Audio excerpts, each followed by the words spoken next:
En 1976, les Soviétiques surprennent les pays occidentaux en dévoilant un nouveau chasseur conçu pour leur marine, capable de décoller et de se poser verticalement. Le seul autre appareil au monde offrant les mêmes capacités est le Harrier Jump Jet britannique. Le Yak-38 et son confrère anglais sont les seuls représentants d'un type d'avion bien particulier.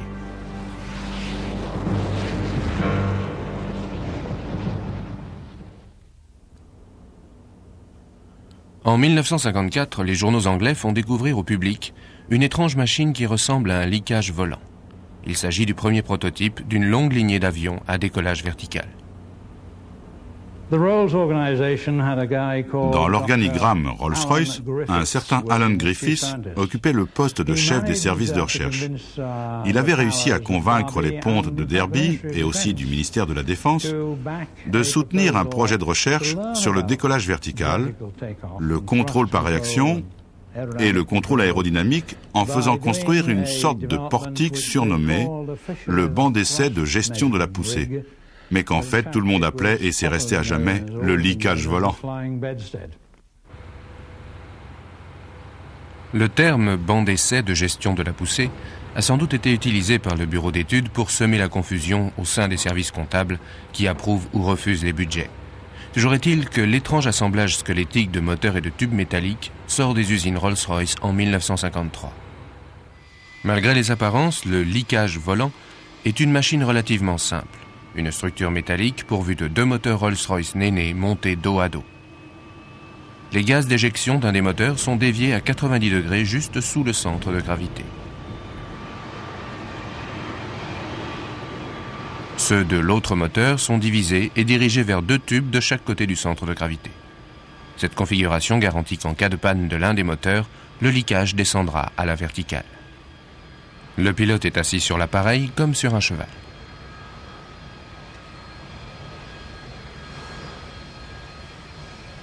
Le pilote d'essai de chez Rolls-Royce, A.J. Hayworth, est un des rares à dominer cette monture. To give us his impressions of flying the machine, here is Mr. A.J. Hayworth, Chief Test Pilot of Rolls-Royce Limited. It's really a very easy machine to fly once you acquire the knack. It's rather like learning to ride a bicycle. Aujourd'hui, A.J. Hayworth vit dans le Derbyshire en Angleterre. Plus de 40 ans ont passé, mais il se souvient parfaitement du jour où on lui a demandé d'essayer le liquage volant. La réaction naturelle, pour n'importe qui à l'époque, était d'aller tâter la machine et de voir à quoi elle ressemblait, ce qu'on pouvait en tirer. Il était très difficile de contrôler l'altitude. C'était vraiment un gros problème, parce que la commande des gaz du moteur Néné était un peu paresseuse. C'était un moteur à compresseur centrifuge, et à cette époque, il était lent à la détente, surtout face aux besoins de réponse immédiate indispensables pour contrôler l'altitude. Il fallait pas mal de temps pour s'habituer, mais une fois qu'on avait compris le truc, c'était facile.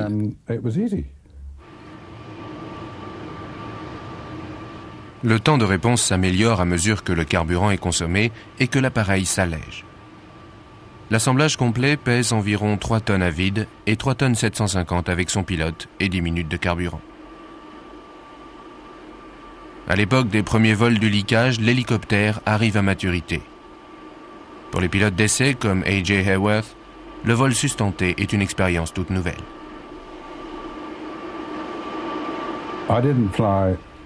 Je n'avais pas encore piloté d'hélicoptère quand j'ai pris les commandes du liquage.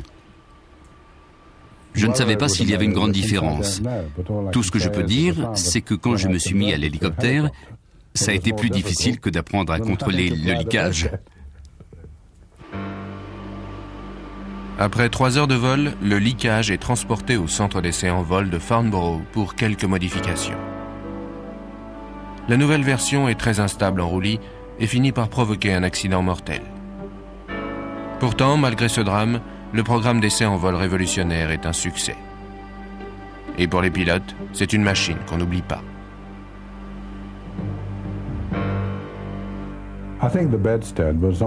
Le liquage était en lui-même assez exceptionnel.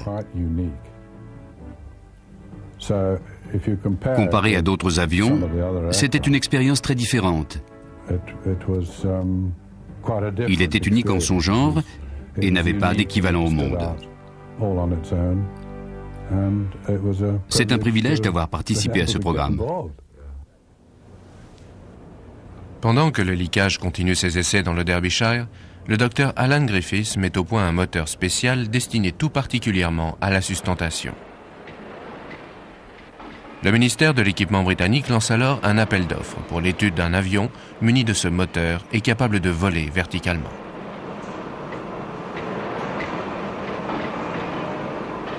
Le contrat est remporté par la firme aéronautique Short Brothers de Belfast. L'appareil est dénommé SC-1.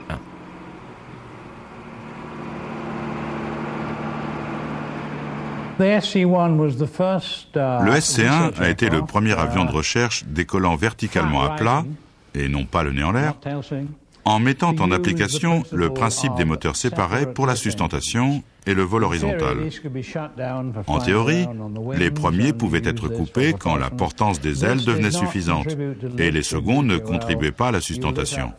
On décollait grâce à la poussée des 4 moteurs de sustentation, et on les mettait également en marche pour décélérer avant de se poser.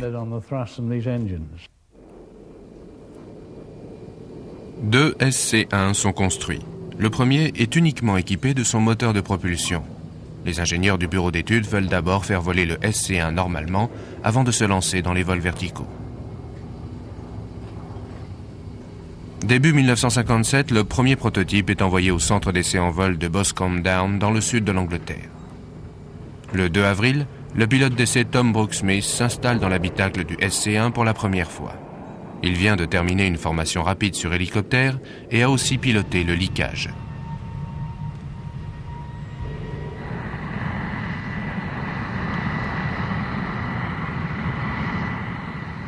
Avec son seul moteur de propulsion horizontale, l'avion piloté par Smith s'élève dans le ciel.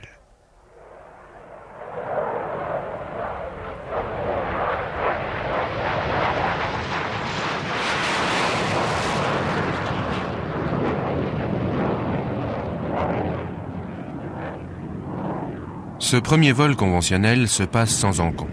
Un petit parachute de queue aide au freinage lors de l'atterrissage. Jusqu'à la fin de l'été 1957, le premier SC-1 opérera de Boscombe Down pour la suite de la série d'essais.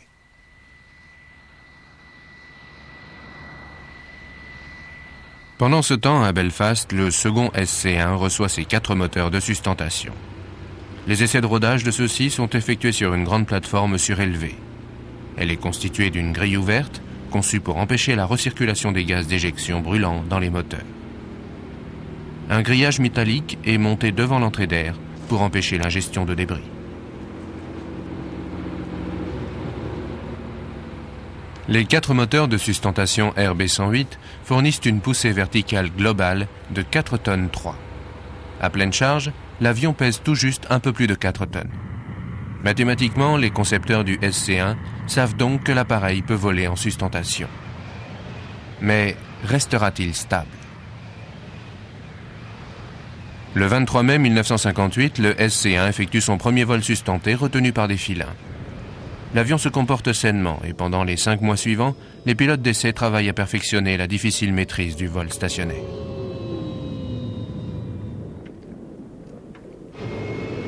À l'automne 1958, le SC-1 est prêt à s'évader de sa plateforme. Le premier vol stationnaire a lieu le 25 octobre. Tom Brooke-Smith est aux commandes. En 1959, une série de vols est organisée pour approcher la délicate manœuvre de transition entre le vol vertical et le vol horizontal avec les 2 appareils.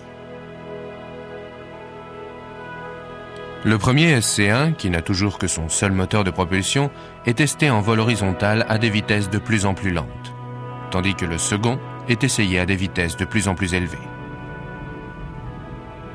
Dès que le premier avion réussit à ralentir jusqu'à 75 nœuds, soit 138 km/h, alors que le second est à 80 nœuds, ou 148 km/h, le pilote d'essai Tom Brooke-Smith sait qu'il peut maintenant tenter d'effectuer sa première manœuvre de transition.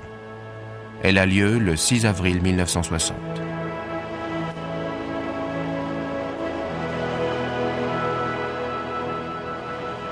Au cours de l'été, le premier SC-1 reçoit ses moteurs de sustentation. Il rejoint ensuite son frère jumeau au Royal Aircraft Establishment à Bedford. L'appareil effectue sa première apparition publique remarquée au salon de Farnborough en septembre 1960. Le Short SC-1 est un avion de recherche réussi, largement en avance sur son temps dans bien des domaines. Il dispose d'un système de stabilisation automatique très élaboré. Le dispositif donne aux pilotes plusieurs niveaux de contrôle, automatique, semi-automatique et manuel. Un système triplex redondant de stabilisateurs automatiques est ajouté pour plus de sécurité. En 1961, le second SC-1 est doté d'un stabilisateur encore amélioré qui permet de compenser les effets des rafales de vent. Ce système extrêmement moderne est conçu en principe pour rendre le pilotage plus facile, mais il s'avère en fait un véritable talon d'Achille. Le pilote d'essai John Farley a piloté le SC-1. Dans les années 60, les systèmes automatiques étaient totalement révolutionnaires, très peu fiables, très onéreux, très lourds. Ils posaient toutes sortes de problèmes pratiques. Tout le monde avait des problèmes avec les automatismes. Ce qui ne veut pas dire qu'ils n'étaient pas la réponse aux besoins de notre monde moderne. Mais à l'époque, ça ne marchait pas du tout. Le SC-1 avait un comportement en vol magnifique. Et s'il était agréable à piloter, c'est aussi parce qu'il était bourré de systèmes automatiques. Mais je n'étais pas pour autant très heureux à bord de cet avion, parce que je me demandais toujours si ces systèmes n'allaient pas tomber en panne. Et d'ailleurs, ils ont effectivement lâché avec un autre pilote qui en est mort. Il faut bien comprendre qu'il y a deux façons de faire les choses. Très simple ou très compliqué. Quand c'est compliqué, on dispose bien évidemment de plus de moyens dès lors que les systèmes sont fiables. Regardez par exemple tous les objets domestiques compliqués d'aujourd'hui qui marchent parfaitement. Et regardez les machines compliquées qu'on avait dans les années 60 et qui ne marchaient jamais. Vous voyez où je veux en venir. La technologie n'était pas prête à être utilisée. L'automation n'était pas encore au point dans les années 60. Le programme SC-1 accumule les expériences. Ces systèmes complexes permettent aux ingénieurs et aux pilotes d'essai de maîtriser tous les pièges du délicat processus du vol vertical. Bien que le programme ait été entaché d'un accident mortel en 1963, le résultat des recherches est fructueux. À ce moment, le gouvernement britannique se désintéresse du projet et aucun autre appareil n'est commandé. Le SC-1 est abandonné en Angleterre. Mais de l'autre côté de la Manche, le principe est appliqué sous une forme beaucoup plus aérodynamique.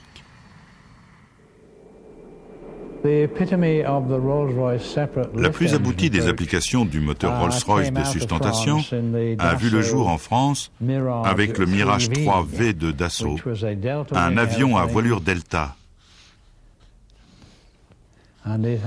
muni de deux groupes de 4 moteurs de sustentation placés de chaque côté du centre de gravité et d'un moteur classique de propulsion. Le conduit d'alimentation d'air de celui-ci passe entre les moteurs de sustentation et il est doté d'une post-combustion. Le Mirage 3V a d'ailleurs été le seul avion à décollage vertical à atteindre Mach 2 en vol normal.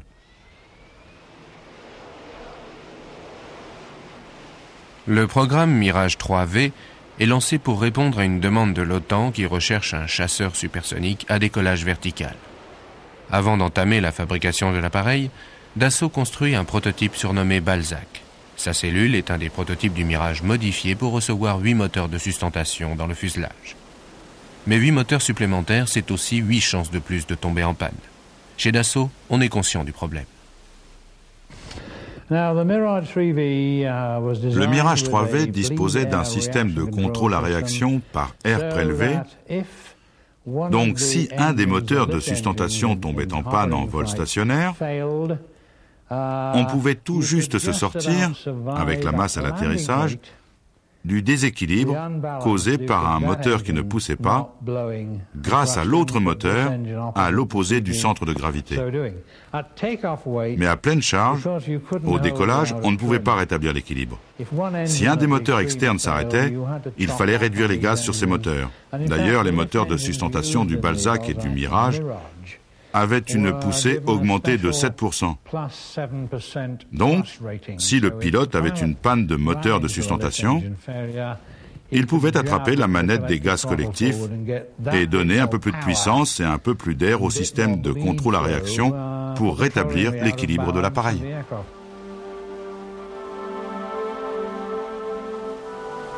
Le Balzac effectue son premier vol sustenté, retenu par des filins, le 12 octobre 1962.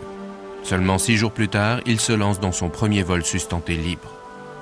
Les pilotes d'essai de Dassault continuent de faire voler l'avion pendant 1 an sans le moindre problème. Puis les ennuis commencent. En janvier 1964, le Balzac s'écrase, tuant son pilote. Pendant l'été, l'avion est reconstruit. Mais lors d'un nouveau vol d'essai en septembre, l'appareil est la cause d'un second accident mortel.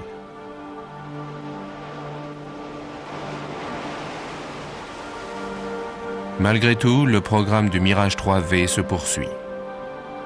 À la différence de ses prédécesseurs, le Mirage 3V est construit pour aller vite. Un puissant réacteur Snecma TF104 double flux fournit pas moins de 10 tonnes de poussée. Mais bien que l'appareil soit capable de dépasser Mach 2, ses 8 moteurs de sustentation se transforment en poids mort pendant les vols horizontaux. Ce handicap de poids, qui réduit à la fois l'autonomie et la charge embarquée de 50%, sera finalement jugé inacceptable. We choose to go to the moon in this decade and do the other things, not because they are easy, but because they are hard. Because that goal will serve to organize and measure the best of our energies and skills. Because that challenge is one that we're willing to accept, one we are unwilling to postpone, and one we intend to win, and the others too. Pendant que les Français utilisent la technologie des moteurs de sustentation pour des chasseurs supersoniques, les Américains la destinent à des applications bien différentes. La NASA signe un contrat avec Bell Aerosystems pour la construction d'un assemblage tubulaire destiné à simuler un alunissage. Ainsi apparaît le LLTV, véhicule d'entraînement à l'alunissage. Pour reproduire la force d'attraction lunaire, les 5/6 du poids de la machine sont supportés par un gros moteur monté sur cardan. Le reste de la masse, 1/6 du poids total, le poids de l'engin sur la Lune, est maintenu par des moteurs fusées fonctionnant par à-coups, contrôlés par le pilote.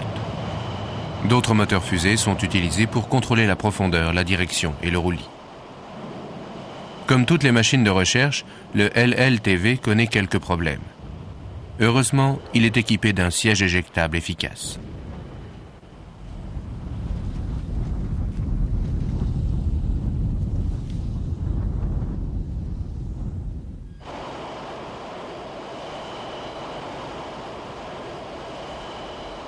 Les 2 premières machines de simulation lunaire volent entre 1962 et 1964. Bell construit ensuite 3 versions améliorées qui seront utilisées par les astronautes pendant toute la durée du programme Apollo. En 1969, le module d'excursion lunaire, le LEM, est utilisé pour poser des hommes sur la surface de la Lune. Auparavant, les LLTV ont servi à préparer les astronautes à ce grand événement.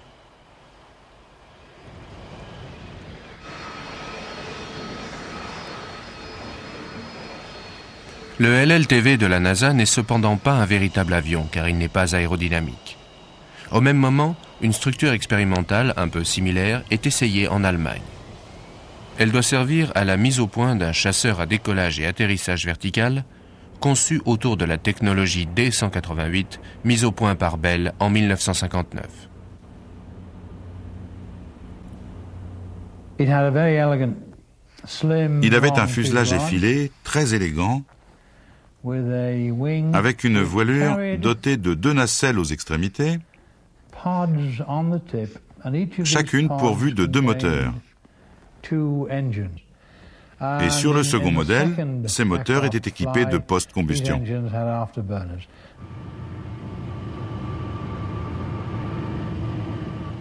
Le VJ-101 est un avion de combat monoplace qui rappelle un peu le F-104 Starfighter. Il a sensiblement les mêmes dimensions, le même poids et la même hauteur que l'appareil américain. Mais les similitudes s'arrêtent là. Les nacelles en bout d'aile peuvent pivoter pour passer de la position horizontale à la position verticale. 2 moteurs supplémentaires de sustentation noyés dans le fuselage, juste derrière l'habitacle, fournissent uniquement une poussée verticale et sont coupés pendant le vol horizontal. Le VJ-101 est essentiellement construit sous l'égide d'un consortium allemand. Mais la firme britannique Rolls-Royce joue un rôle capital dans son développement. Elle apporte la technologie des moteurs de sustentation, de même que le développement et les essais des éléments spécifiques de l'appareil, les nacelles pivotantes. Le VJ-101 effectue un premier vol sustenté en avril 1963 aux mains du pilote américain George Bright. Celui-ci est chargé de la majeure partie des vols préliminaires, puis de la délicate phase transitoire entre la sustentation et le vol horizontal. Au cours d'une série de vols d'essai, il amène doucement les énormes nacelles en position avant. Puis, le 8 octobre 1963, il tente le premier verticircuit. Il décolle verticalement, amène en douceur l'avion en vol aérodynamique, puis revient en sustentation et pose l'appareil verticalement. En mai de l'année suivante, Bright répète la manœuvre devant le public au salon aéronautique de Hanovre. Comme tous les avions à décollage et atterrissage vertical, le VJ-101 procure quelques sensations fortes. Mais comble de l'ironie, c'est au cours d'un vol conventionnel que se produit un grave accident. Ils ont perdu le premier prototype dans un accident lors d'un décollage normal, un exemple classique de la loi de Murphy. Un gyroscope du système de stabilisation automatique avait été branché à l'envers.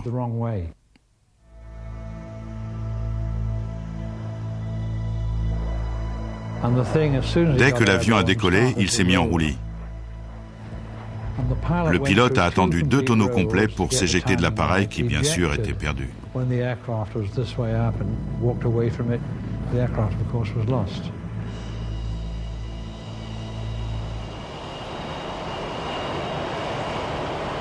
L'accident n'est pas dû à un défaut de conception, et le programme continue comme prévu. Peu de temps après, le second prototype prend l'air.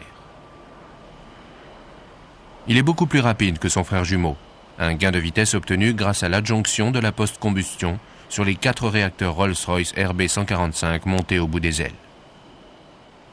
2 moteurs de sustentation supplémentaires Rolls-Royce ont été installés dans le fuselage. Ce prototype effectue sa première sustentation le 19 juin 1965. À peine 4 mois plus tard, c'est sa première transition post-combustion en marche.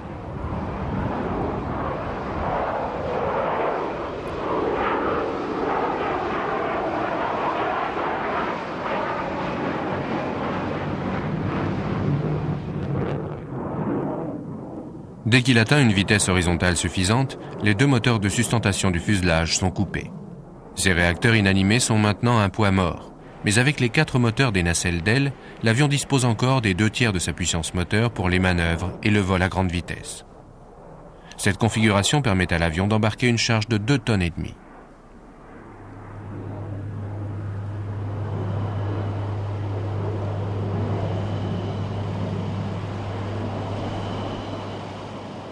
La sustentation avec post-combustion est assourdissante pour toute personne au sol.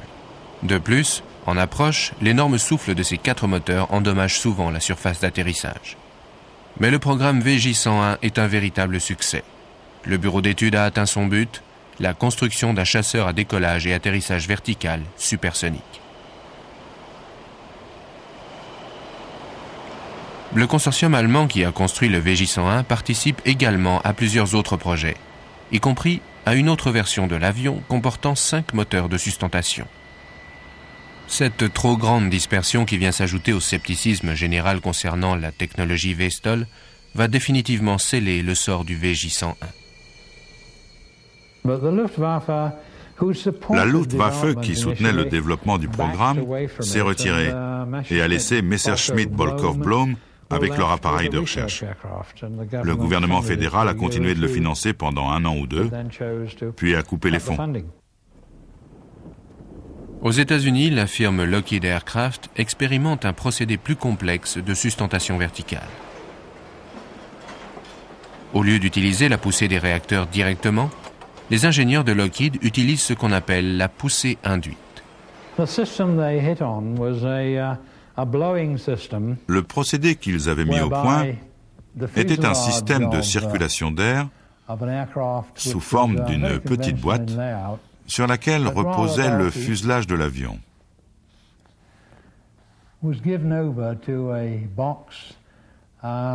Les moteurs étaient deux J-85 noyés ici. Les gaz des moteurs étaient déviés vers un conduit au milieu de l'avion, ou plus exactement deux conduits. Si je vous dessine une section du fuselage, ici, il canalisait les gaz d'échappement des moteurs le long de ces tuyaux vers une sorte de venturi.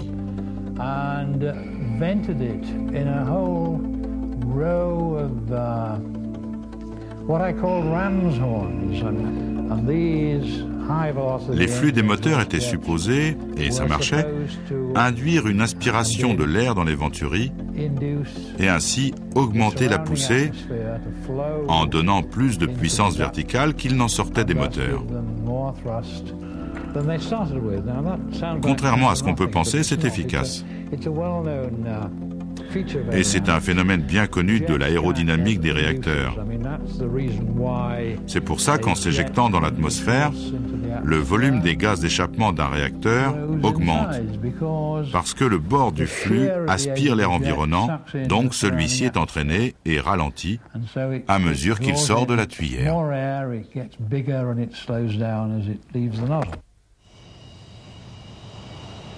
Lockheed propose sa machine pour les missions de surveillance du champ de bataille et l'acquisition de cibles.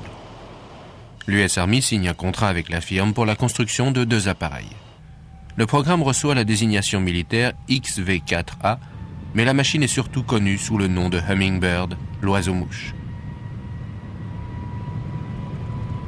Après les essais du nouveau système de sustentation, le Hummingbird est retenu au sol pour des raisons de sécurité. Le système de contrôle d'attitude à réaction est relativement simple. De l'air est prélevé des compresseurs et dirigé vers des éjecteurs dans le nez, la queue et les extrémités des ailes. Le pilote contrôle la stabilité avec les mêmes commandes que pour le vol horizontal.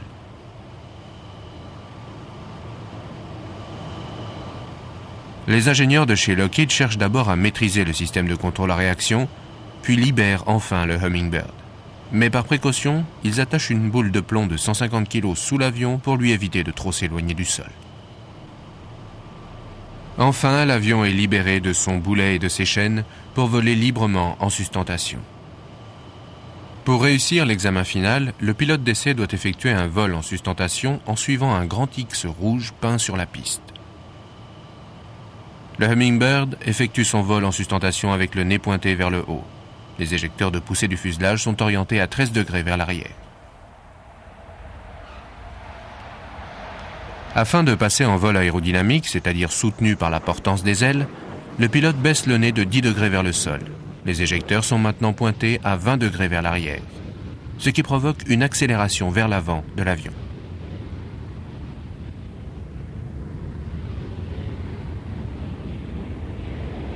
À 70 nœuds, ou 130 km/h, le pilote bascule l'appareil à 30 degrés vers le haut et fait passer les gaz d'éjection d'un des moteurs du mode sustentation au mode propulsion. Les gaz sont maintenant dirigés vers l'arrière, les trappes du fuselage sont fermées et l'avion vole.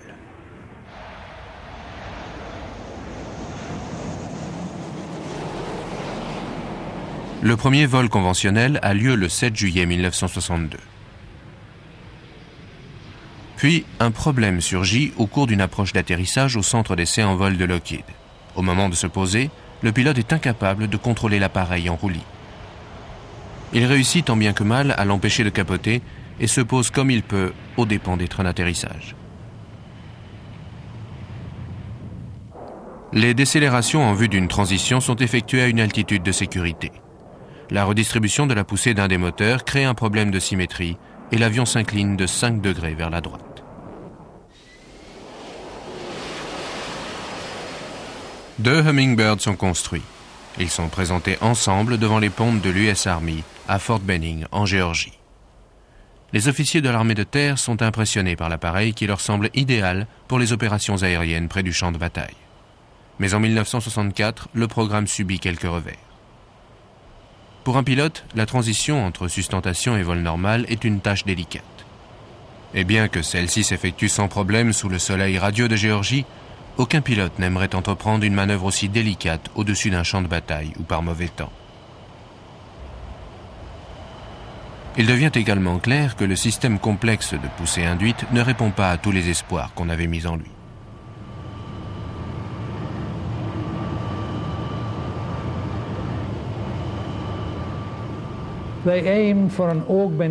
Ils recherchaient un coefficient d'augmentation de poussée. La force de poussée combinée du flux primaire et du flux secondaire était de 40% supérieure à la poussée fournie par la puissance directe des gaz des réacteurs. Ça valait donc le coup d'essayer, peut-être jusqu'à un coefficient de 1,5. Mais je sais qu'ils n'ont pas atteint leur objectif. Le Hummingbird a toujours souffert du fait que son coefficient d'augmentation était insuffisant. Je pense que le XV4A a révélé que la poussée induite était une affaire risquée. Et on a pu le vérifier 10 ans et quelques plus tard avec d'autres configurations qui furent proposées aux militaires américains. Et quand on parvenait au bon coefficient d'augmentation, l'avion avait du mal à dépasser les 350 nœuds, 650 km/h, parce que le fuselage devenait très encombrant avec des conduits internes multiples au cas où l'un des moteurs tomberait en panne.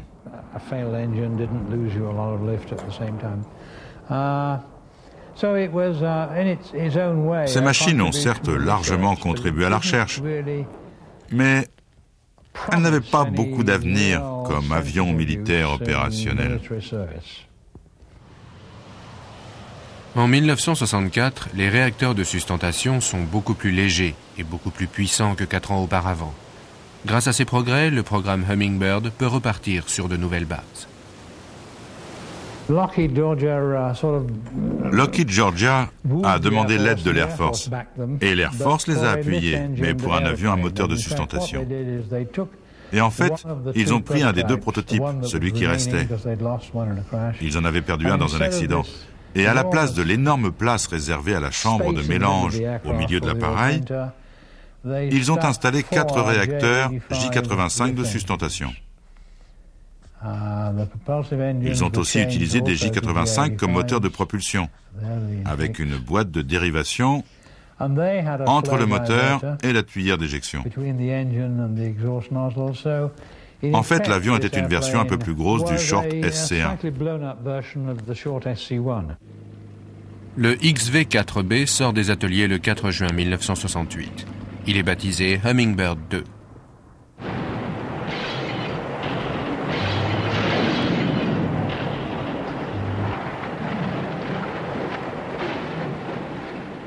L'expérience a montré que les sièges éjectables sont des éléments indispensables de tout avion expérimental à décollage et atterrissage vertical. 2 sièges éjectables Douglas sont donc là pour qu'en dernier recours, les 2 membres d'équipage puissent décoller verticalement à leur façon.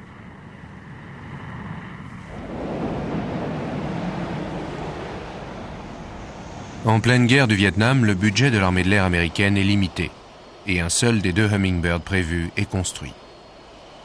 Avant de le faire voler avec les moteurs de sustentation, l'avion subit une série d'essais statiques pour analyser le fonctionnement du système de contrôle à réaction. Les performances des 6 réacteurs sont mesurées en position vol sustenté. Mais le Hummingbird 2 ne volera jamais en sustentation. Les pilotes d'essai sont à peine parvenus à faire décoller la machine en mode normal quand il s'écrase en mars 1969.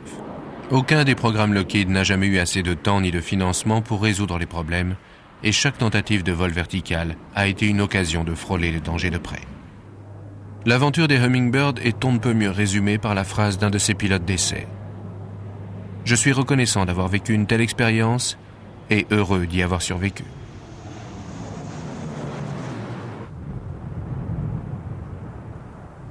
Pendant que les bureaux d'études des firmes européennes et américaines rivalisent âprement pour sortir un chasseur à décollage vertical efficace, les ingénieurs soviétiques construisent tranquillement le leur. Au cours des années 60, l'Union soviétique décide de renforcer considérablement ses forces navales. L'amiral Gorshkov demande un chasseur aéronaval à décollage vertical et un navire pour l'accueillir.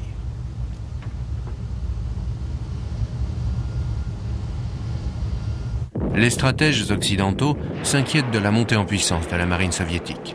Depuis le début des années 60, elle a rapidement développé son arsenal de navires de guerre et de sous-marins. Au début des années 70, la puissance navale soviétique est en mesure de défier la flotte américaine, en particulier dans les eaux d'importance stratégique de la Méditerranée. Les états-majors des marines occidentales redoutent cette expansion, mais ils se rassurent en constatant que les soviétiques n'ont pas de porte-avions. Or, la situation est sur le point de changer. Le 18 juillet 1976, le Kiev fait sa première apparition publique mondiale. Bien que le bâtiment soit en mesure d'accueillir une vingtaine d'avions, les Russes ne le présentent pas comme un porte-avions. Ils le présentent plutôt comme un croiseur d'interception de sous-marins. Ceci pour détourner une des dispositions de la Convention de Montréal de 1936 interdisant le passage de tout porte-avions par le Bosphore. Le gouvernement turc ne réagit pas et le premier porte-avions soviétique croise donc impunément en Méditerranée. Du jour où le Kiev est sorti de son chantier naval, il a été suivi par les satellites espions et les avions patrouilleurs occidentaux. Les analystes militaires déduisent rapidement que le Kiev, comparé au porte-avions américain, est un petit bâtiment. Il ne mesure en effet que 275 mètres de long, beaucoup moins que les gigantesques porte-avions américains de la classe Nimitz. Mais ce qui intéresse surtout les observateurs occidentaux n'est pas le bâtiment lui-même, mais ce qu'il transporte. On voit en effet des chasseurs qui jaillissent vers le ciel depuis le pont du navire et les services de l'OTAN les baptisent les Forgers, les faussaires. Des photos de l'appareil sont transmises au personnel des services de renseignement des pays membres de l'OTAN. Le docteur John Fossard est un des premiers à pouvoir examiner ces photos. J'ai été convoqué au service de renseignement technique du ministère de la Défense à Londres à cause de mes antécédents dans la mise au point du Harrier et dans cette branche de l'aviation. J'ai participé à des réunions avec leurs soi-disant experts pour analyser la configuration de l'appareil. L'avion utilisait à la fois des moteurs de sustentation et des moteurs de propulsion. Mais au lieu d'un conduit avec un orifice à l'arrière, ils avaient divisé la tuyère en une paire d'éjecteurs pivotants. Ça passait sous les ailes et ça marchait très bien. Le centre de gravité de l'appareil devait se trouver environ au niveau de l'aile, donc on ne pouvait pas l'équilibrer avec le seul souffle du moteur de propulsion à l'arrière. C'est pourquoi ils avaient ajouté 2 réacteurs de sustentation juste derrière le cockpit, comme ça.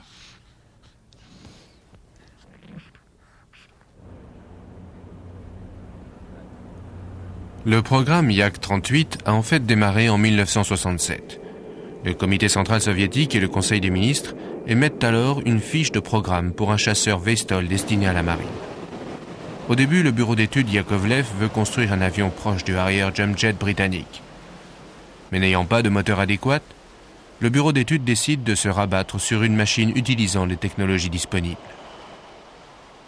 La première manœuvre de transition du vol sustenté au vol aérodynamique a lieu le 20 mars 1972. Cette même année, Yakovlev achève le programme d'essai et remet l'appareil à l'Institut de recherche gouvernementale pour les essais d'acceptation.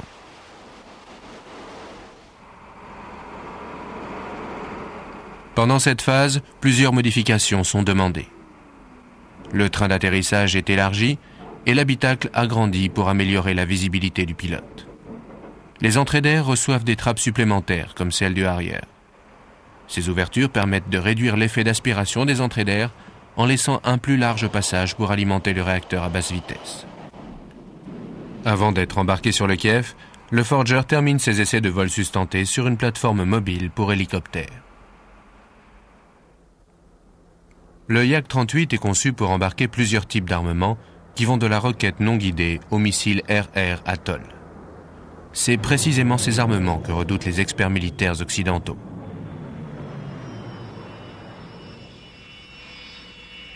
Ces types des services de renseignement technique, à Londres, avaient fait toutes sortes de calculs savants et avaient décidé que l'appareil était un redoutable adversaire. Il ne faut pas oublier que le réacteur de propulsion était un jet simple, pas un double flux, non pourvu de post-combustion. Et ces soi-disant experts m'affirmaient que l'avion pouvait atteindre Mach 1,3. Je n'ai jamais entendu autant de bêtises de ma vie. C'est évident.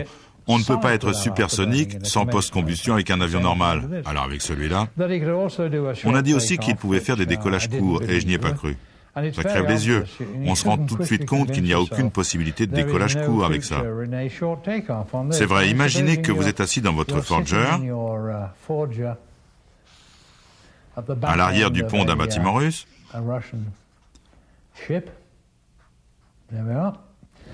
Vous avez 3 manettes des gaz dans la main gauche, vous avez un moteur de propulsion et 2 moteurs de sustentation et vous savez que vous devez accélérer sur le pont pour faire un décollage court, pour obtenir un flux d'air suffisant sur les profils d'ailes et générer de la portance. Donc ces tuyères sont dirigées vers l'arrière et si vous poussez les gaz ensemble, il n'y a rien qui pousse vers le bas à l'arrière de l'avion, puisque celle-ci souffle horizontalement, et rien pour empêcher les moteurs de sustentation de faire basculer l'avion sur le dos. D'autre part, si vous réussissez à avancer jusqu'à l'avant du navire, il faut basculer les tuyères des moteurs de sustentation aussi vite que possible, de l'horizontale à environ 50-60 degrés. Et si votre synchronisation n'est pas parfaite, l'avion va se retrouver né en l'air ou né en bas. Et vous risquez là aussi de vous mouiller les pieds. On l'a vu avancer au décollage sur le pont du navire, mais on avait affaire à ce qu'on appelle un décollage vertical roulant, à une vitesse insuffisante pour donner assez de portance aux ailes, mais suffisante pour empêcher les gaz des tuyères d'être de nouveau aspirés par les entrées d'air et de perdre de la poussée en raison du phénomène bien connu de réingestion de gaz chaud. Voici la version biplace du Yak 38. L'OTAN le baptise le Forger P. L'appareil construit en ajoutant un siège au Yak 38 standard. Le centre de gravité est conservé en rallongeant le fuselage à l'arrière des tuyères.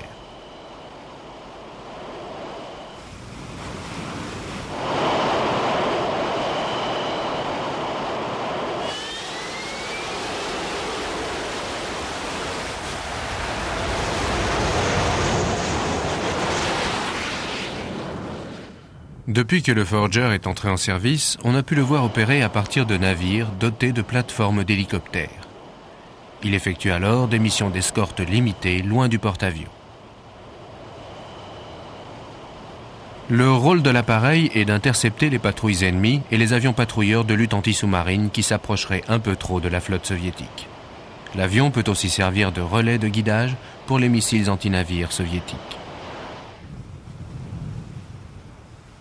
Le Forger est à peine supersonique. Il a été chronométré à Mach 1,05 et sa vitesse ascensionnelle est de 76 mètres secondes. Comparé au Harrier, l'appareil russe est un petit peu plus rapide, mais son rayon d'action à pleine charge est beaucoup plus réduit et il a 3 fois plus de chances d'avoir une panne moteur. 3 moteurs, si l'un d'eux tombe en panne, vous perdez l'appareil. C'est la conséquence inévitable d'une telle configuration. Après tout, la raison d'être du multimoteur est la redondance qui procure une sécurité accrue. Un 747 peut voler sans problème avec seulement 3 moteurs sur 4. Il peut aussi voler, mais pas aussi tranquillement, sur 2 moteurs. Et dans certaines circonstances, on peut même poser un jumbo jet avec un seul moteur. Et c'est tout l'intérêt des multimoteurs. Mais si on ne peut pas survivre à la moindre panne moteur, ça ne sert à rien. Ça ne correspond pas à nos critères économiques opérationnels.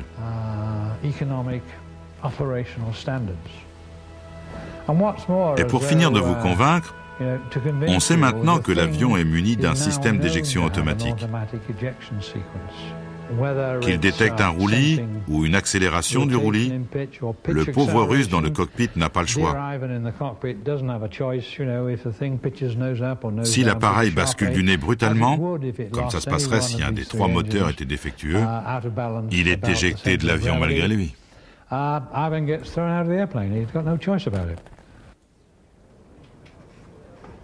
Depuis la chute du mur de Berlin, les ingénieurs russes ont admis que le Yak-38 n'était qu'une étape vers l'élaboration d'un avion de combat Vestol plus efficace. L'appareil qu'ils évoquaient est le 141. Sa désignation OTAN est Freestyle. La conception de ce nouvel avion commence à la fin des années 70, avant la première croisière opérationnelle du Kiev. Le programme a été ralenti pour des raisons budgétaires, mais 2 prototypes ont toutefois vu le jour pour une série d'essais en vol.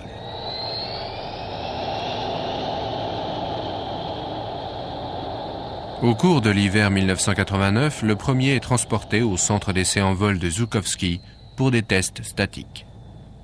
Dès le départ, le Freestyle est conçu pour être supersonique. Un puissant moteur mixte de propulsion et de sustentation soyeuse fournit une impressionnante poussée de 15 tonnes et demie. Bien que le Freestyle soit beaucoup plus puissant que son prédécesseur, il est conçu selon le même principe. Le défaut fondamental, et j'ai été surpris quand j'ai vu les premières photos et dessins de l'appareil, c'est qu'ils ont répété l'erreur colossale de la configuration trimoteur qu'on trouvait déjà sur le Forger. Ça montre à quel point l'habitude peut vous jouer des tours. Ils maîtrisent parfaitement cette configuration, ils en connaissent tous les défauts et les avantages, mais ils font à nouveau la même chose avec un moteur supersonique beaucoup plus puissant. Je ne doute pas que l'appareil évolue à un Mach 1.5 ou même Mach 2, mais je ne vois pas comment il pourrait décoller ou atterrir en sustentation sans redondance en cas de panne.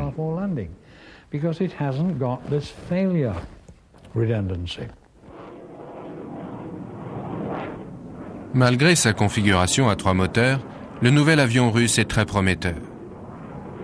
Dès qu'il s'élève dans le ciel, il bat toute une série de records mondiaux. Il pulvérise les records d'altitude de Harrier en grimpant à 12 000 mètres avec une charge de 2 tonnes. Il atteint Mach 1.8 et une vitesse ascensionnelle impressionnante de 249 mètres secondes.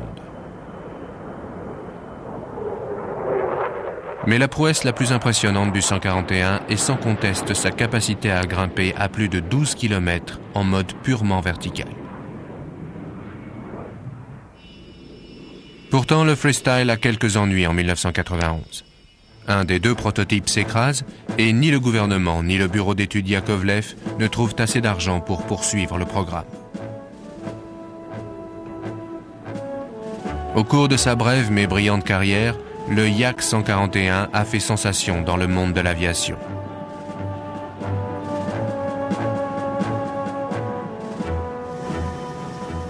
Le programme du Yak-141 annulé, le Forger reste le seul représentant des avions russes à décollage vertical. Le Harrier Jump Jet mis à part, le Yak-38 est le seul avion Vestol à faire une carrière opérationnelle militaire. Il a généré une flotte d'avions embarqués capables de frapper à longue distance et a brisé le monopole occidental des avions embarqués décollant à la verticale.